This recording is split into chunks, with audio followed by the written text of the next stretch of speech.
इस निराशा और हताशा के संकट के बीच आज कुछ समझदारी वाली बात भी हुई है।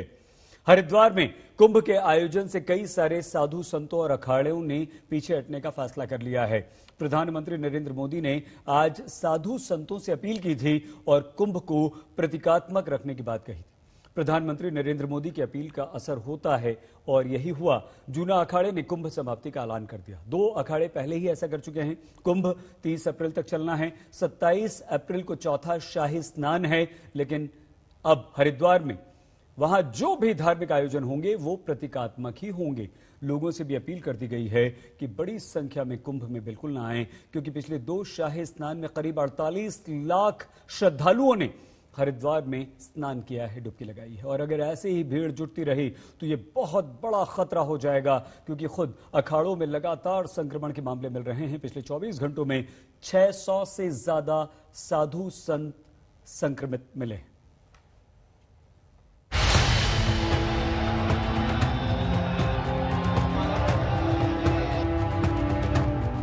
हरिद्वार कुंभ पर पीएम ने साधु संतों से जो अपील की, उस अपील का शाम होते होते बड़ा असर हो गया। जूना अखाड़े ने ऐलान कर दिया कि वो अपनी तरफ से समय से पहले ही विसर्जन कर रहे हैं और कुंभ मेला खत्म कर रहे हैं। जूना अखाड़े के कुंभ मेले का विसर्जन हो गया है। अन्य संत भी एक मत हो रहे हैं और विशेषकर जिन संतों के स्नान अब होने हैं वे भी अल्प संख्या में अथवा प्रतीकात्मक स्नान करेंगे। आदरणीय प्रधानमंत्री जी के आह्वान पर संपूर्ण देश एकमत है। कोरोना के प्रभाव और प्रकोप से मुक्ति मिले। कुंभ नगर से, कुंभ मेले से मैं विश्व कल्याण की प्रार्थना कर रहा हूँ। स्वामी अवधेशानंद गिरी से ही आज सुबह पीएम ने फोन पर बात की थी और ये अपील की थी कि 2 शाही स्नान हो चुके हैं। अब कोरोना के ऐसे संकट में कुंभ को प्रतीकात्मक ही रखा जाए, इससे कोरोना से लड़ाई को ताकत मिलेगी। मुझे फोन आया और उन्होंने हालचाल जाने संतों के, वे अत्यंत भावुक मन के प्राणी हैं। मैंने उनसे ये भी कहा कि लगभग सभी स्नान बड़े ढंग से हो चुके हैं, बहुत कम संख्या यहाँ रह गई है, प्राय स्नान करके सब लोग चले गए। हाँ, बैरागियों के स्नान की बात है तो उनके स्नान के प्रति हम बहुत सम्मान से भरे हुए हैं। बैरागियों का स्नान होना चाहिए, लेकिन जो अन्य अखाड़े हैं प्राय वो सब प्रतीकात्मक ही स्नान करते हैं। ये जो स्नान है वो प्रतीकात्मक ही होता है। जूना अखाड़ा तो कुंभ खत्म करने पर राजी हो गया। निरंजनी और आनंद अखाड़े ने पहले से ही ऐसा कर लिया था। उम्मीद यही है कि बाकी साधु संत भी यही फैसला करेंगे, क्योंकि अभी तक कुंभ पहले खत्म करने पर एक राय नहीं थी।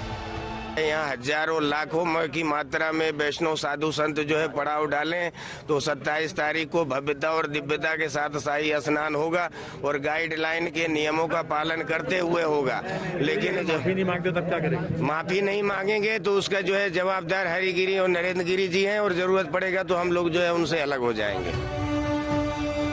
हरिद्वार में कुंभ मेले की तारीख 30 अप्रैल तक है और 27 अप्रैल को चौथा शाही स्नान होना है। दावा यही है कि अब भी जिन्होंने कुंभ समाप्त होने का ऐलान नहीं किया, वो बाकी बचे साधु संत भी आयोजन को प्रतीकात्मक ही रखेंगे, क्योंकि इस बार की कोरोना लहर से खतरा बढ़ा है। खुद साधु संत भी कोरोना संक्रमित हुए हैं। 50 से ज्यादा साधु संतों में संक्रमण मिला। एक अखाड़े के महामंडलेश्वर की कोरोना से मौत भी हो चुकी है। इससे भी बड़ा खतरा ये है कि जो लाखों लोग कुंभ में स्नान करके अपने घरों को लौटे हैं या लौट रहे हैं, उनसे संक्रमण और फैलाने से कोई इनकार नहीं कर सकता। हरिद्वार कुंभ में 1-2 लाख नहीं, बल्कि पिछले 2 शाही स्नान में करीब 48 लाख से ज्यादा लोगों ने डुबकी लगाई है। इसीलिए एमपी और गुजरात जैसे कई राज्यों में इन लोगों को क्वारंटीन करने की गाइडलाइन भी जारी कर रखी है। आज तक ब्यूरो।